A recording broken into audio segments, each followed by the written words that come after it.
Innal hamdalillah nahmaduhu wa nasta'inuhu wa nastaghfiruhu wa na'udzu billahi min syururi anfusina wa min sayyiati a'malina.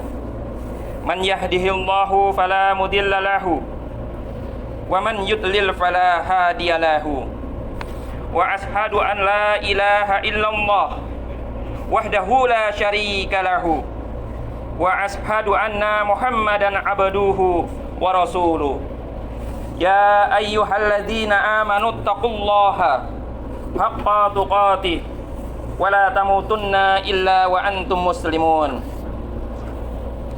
Ya ayyuhalladzina amanu taqullaha wa qulu qawlan sadidan yuslih lakum a'malakum wa yaghfir lakum dzunubakum wa man yuti'illaha wa rasulahu faqad faza fawzan adzima.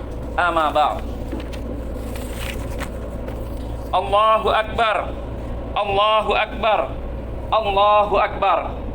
La ilaha illallah, wallahu akbar, Allahu akbar, walillahil hamd. Alhamdulillahi rabbil alamin. Allahumma shalli ala Muhammad wa ala ali Muhammad. Ayuhan nas, ittaqullaha haqqa tuqatih. Jamaah rahimani wa rahimakumullah. Mengawali khutbah yang singkat ini, khatib berwasiat kepada kita semua, terutama pada diri khatib pribadi, untuk senantiasa berusaha meningkatkan ketakwaan dan keimanan kita kepada Allah Ta'ala dengan menjalankan semua kewajiban dan menjauhkan diri dari segala yang dilarang dan diharamkan. Jamaah Idul Fitri yang dimuliakan Allah Ta'ala, paling tidak ada beberapa hal yang bisa kita petik dari ibadah puasa yang telah kita lakukan pada bulan Ramadan kemarin. Di antaranya adalah, pertama, mengendalikan hawa nafsu dari maksiat. Pada bulan Ramadan kita telah dilatih untuk mengendalikan nafsu. Kita cegah diri kita dari makan, minum, berhubungan suami istri, dan berbagai larangan yang bisa merusak makna puasa. Maka setelah Ramadan, kita harus mampu untuk mengalihkan nafsu dari hal-hal yang diharamkan Allah Ta'ala. Orang yang tidak bisa mengendalikan nafsunya persis seperti binatang. Dia akan memakan apa saja, berbuat apa saja, karena memang binatang tidak diberikan pikiran untuk menimbang baik dan buruk. Allah Ta'ala berfirman tentang orang-orang yang tidak bisa mengendalikan nafsunya. Dijelaskan di dalam Al-Quran, surah Al-A'raf ayat 179. Artinya, dan sesungguhnya kami jadikan untuk isi neraka jahanam kebanyakan dari jin dan manusia. Mereka mempunyai hati, tetapi tidak dipergunakan untuk memahami ayat-ayat Allah. Mereka mempunyai mata, tetapi tidak dipergunakannya untuk melihat tanda-tanda kekuasaan Allah. Dan mereka mempunyai telinga, tetapi tidak dipergunakannya untuk mendengar ayat-ayat Allah. Mereka itu seperti binatang ternak, bahkan mereka lebih sesat lagi. Mereka itulah orang-orang yang lalai. Itulah tadi Allah jelaskan di dalam Al-Quran surat Al-A'raf ayat 179. Saat ini, karena jauhnya umat dari agamanya, banyak manusia yang menjadi seperti binatang. Kewajiban kita adalah menyadarkan diri kita dan umat untuk menahan nafsu dari hal-hal yang diharamkan Allah Ta'ala. Kedua, bersungguh-sungguh untuk mengikuti apa yang telah ditetapkan Allah dan Rasul-Nya. Selama Ramadan, kita telah berhasil patuh dengan sepenuh hati kepada Allah Ta'ala. Bila Allah memerintahkan kepada kita puasa, kita langsung puasa. Padahal itu perbuatan yang sangat berat. Sebab yang kita tahan adalah hal-hal yang sebenarnya halal dan boleh dikerjakan. Itu menunjukkan bahwa tidak ada alasan lagi setelah Ramadan untuk tidak mentaati perintah Allah. Sebab dialah Allah yang maha mengetahui. Semua yang datang darinya pasti benar. Orang-orang yang tidak mengikutinya pasti celaka. Karena dialah yang memiliki langit dan bumi. Dialah pula Raja di hari pembalasan. Silahkan cari alasan untuk tidak mentaati Allah. Anda pasti akan menemukan jalan buntu. Allah berfirman di dalam Al-Quran surah Al-Azab ayat 36. Artinya, dan tidaklah patut bagi laki-laki yang mukmin dan tidak pula bagi perempuan yang mukmin apabila Allah dan Rasulnya telah menetapkan suatu ketetapan, akan ada bagi mereka pilihan yang lain tentang urusan mereka. Dan barang siapa mendurhakai Allah dan Rasulnya, maka sesungguhnya dia telah sesat yang nyata. Dalam sejarah, banyak contoh kaum terdahulu yang sombong, tidak mau menaati Allah. Karenanya mereka menolak ajakan para rasul. Bahkan tidak sedikit dari mereka yang dengan terang-terangan membunuh para nabi Allah. Semua itu Allah hancurkan. Allah tidak gentar dengan kekuatan apapun dari makhluknya, juga tidak pernah takut akibat apapun yang akan terjadi ketika menimpakan azab bagi mereka. Perhatikan apa yang telah Allah timpakan kaum Ad, Samud, Fir'aun, Nuh, dan sebagainya.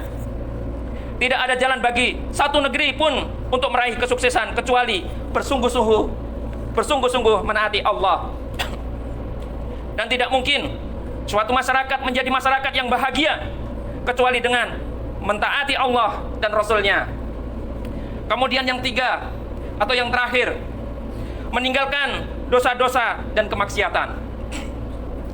Ramadan adalah bulan perjuangan menjauhi dosa-dosa. Kita telah berhasil membuktikan selama bulan Ramadan meninggalkan segala bentuk dosa dan kemaksiatan.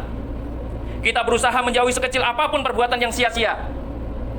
Sia-sia artinya tidak mengandung nilai pahala sama sekali. Kita berusaha secara maksimal untuk menjadikan setiap detik yang kita lewati memberikan makna dan menjadi ibadah kepada Allah Ta'ala.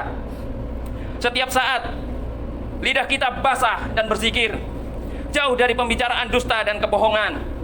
Pandangan kita selalu tertuju kepada ayat-ayat Allah dan terjaga dari segala yang diharamkan. Langkah kaki kita senantiasa terhantar menuju masjid. Tangan kita banyak memberikan sedekah dan seterusnya. Masyarakat yang jauh dari dosa-dosa dan kemaksiatan adalah masyarakat yang berkah. Sebaliknya, masyarakat yang penuh dengan dosa-dosa dan kemaksiatan adalah masyarakat yang rentan, ibarat tubuh penuh dengan penyakit dan kotoran yang menjijikkan, tidak produktif, dan bahkan tidak bisa diharapkan darinya kebaikan. Allahu Akbar, Allahu Akbar, Allahu Akbar. La ilaha illallah, wallahu akbar, Allahu akbar, walillahil hamd. Sebagai penutup khutbah ini, marilah kita berazam mulai saat ini, mulai detik ini, di tempat ini, amalan-amalan soleh yang mendekatkan kita kepada Allah yang telah kita zalimi di bulan yang penuh berkah, bulan Ramadan. Kita dilanjutkan di bulan-bulan yang lain. Kita jadikan bulan Ramadan yang telah meninggalkan kita sebagai titik tolak peningkatan kualitas keimanan dan keislaman kita. Salat jamaah, puasa, salat malam, sedekah, tilawah Al-Quran, jangan sampai menjadi kenangan berlalu yang tidak lagi kita biasakan sebagaimana bulan Ramadan telah berlalu. Aktivitas dan perbuatan dosa yang kita tinggalkan dan kita benci selama bulan suci ini, perbuatan sia-sia yang kita hindari di bulan yang penuh berkah ini, kita berusaha dengan sungguh-sungguh dan mohon perlindungan kepada Allah agar dijauhkan darinya dan diberi ganti yang lebih baik. Marilah kita akhiri khutbah ini dengan sejenak menundukkan kepala, menghadirkan hati dengan penuh kerendahan, takut, tawadu, dan penuh harap memohon kepada Allah. Kepadanya kita mengadu dan minta pertolongan. Kita berdoa untuk kebaikan dunia akhirat, untuk kepentingan diri kita, keluarga, dan kaum muslimin seluruhnya. Allahumma sholli ala Muhammad wa ala ali Muhammad kama sholaita ala Ibrahim wa ala ali Ibrahim innaha Hamidum Majid. Wa barik ala Muhammad wa ala ali Muhammad kama barakta ala Ibrahim wa ala ali Ibrahim innaha Hamidum Majid. Ayuhan nas ittaqullaha haqqa tuqatih. Rabbana fir lana wa ikhwanina lazina sabaquna bil imani wa la tas'al fi qulubina khilal lazina amanu. Rabbana innaka ghafurur rahim. Rabbi inni a'udzu bika an as'alaka ma laisa li bihi ilmi wa illa taghfirli wa tarhamni akum minal khasirin. Rabbi ja'alni muqimas salati wa min zuriyati Rabbana wa taqabbal doa. Rabbik firli wali walidayya walil mu'minina yauma yaqumul hisab. Ya Allah, ya Tuhan, pencipta langit dan bumi, Engkaulah pelindungku di dunia dan di akhirat. Wafatkanlah kami dalam keadaan muslim dan gabungkanlah kami dengan orang yang soleh. Ya Allah, haramkanlah kami semua di sini dari siksa api neraka, ya Allah. Allahumma firli muslimina wal muslimat wal mu'minina wal mu'minat al ahya minhum wal alwat. Rabbana atina fid dunya hasanah wa fil akhirati hasanah wa qina azabannar bi rahmatika ya arhamar rahimin. Taqabbalallahu minna wa minkum minal aizin wal faizin. Wassalamualaikum warahmatullahi wabarakatuh. Waalaikumsalam.